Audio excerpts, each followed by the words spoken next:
What's up, everyone? Welcome to Power Play with CJ. I want to focus in on the Minnesota Wild signing John Blum and Jordan Schroeder. Blum to a 1-year deal and Jordan Schroeder to a 2-year deal. And we'll get to Schroeder in a second, but I want to start with Blum.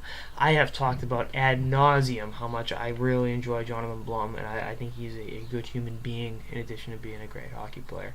I just got married, so congratulations to Mr. Blum on that. I really wish he really became what he was supposed to be when he was drafted. I thought he was going to be a number one, number two defenseman in the NHL and play for a long time. Hasn't materialized, but I still think at 25, there's plenty of good in Blum. I think his best hockey days are ahead of him, and I think he's going to continue to grow, continue to get better as a hockey player. And I think it'd be foolish to write him off. Just because he hasn't had immediate success, and it's been 6-7 years since he's been drafted. But at the same time, a lot of guys are late bloomers. Defense is a tough position, and you really got to be in the right situation. And I think Blum not bolting to Europe, coming back to the Minnesota Wild, knowing that there's a chance he could get in there and really make a difference. And I think he could definitely climb into that top 5, top 6, consistently, and play those minutes, and maybe see some power play time and stuff like that. Again, I know he's a good man, a good young man, comes from a great family in California, and I wish nothing but the best for him as a hockey player and as a human being, most importantly. And so, Johnny, if you're watching this, tell Coyle I'll hook you up with a shirt through him, but that's a different story. And then Jordan Schroeder, Minnesota kid, was a Gopher for I believe 2 seasons. I'll just check that out right now.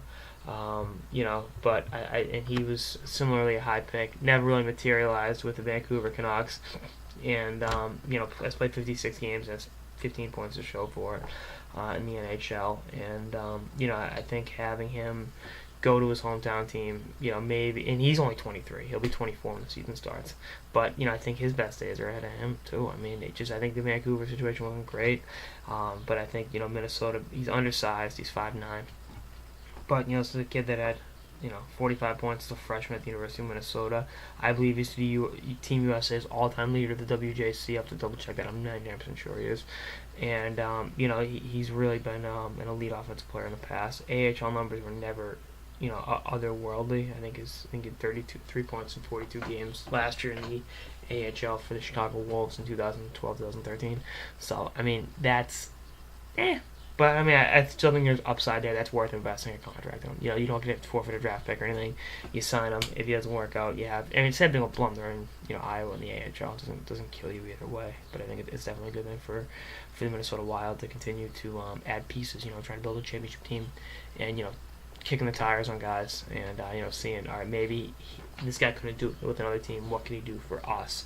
What situations we put him in to succeed? And I think it's a testament to the organization, and I'm curious to see what steps come next. But I'm happy for Blum. I'm happy for Jordan Schroeder, and I'm really, really happy for John Blum going back for another year, and not taking the easy road out.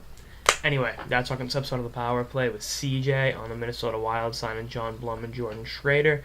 Stay tuned for episodes throughout the offseason and beyond. Later, guys.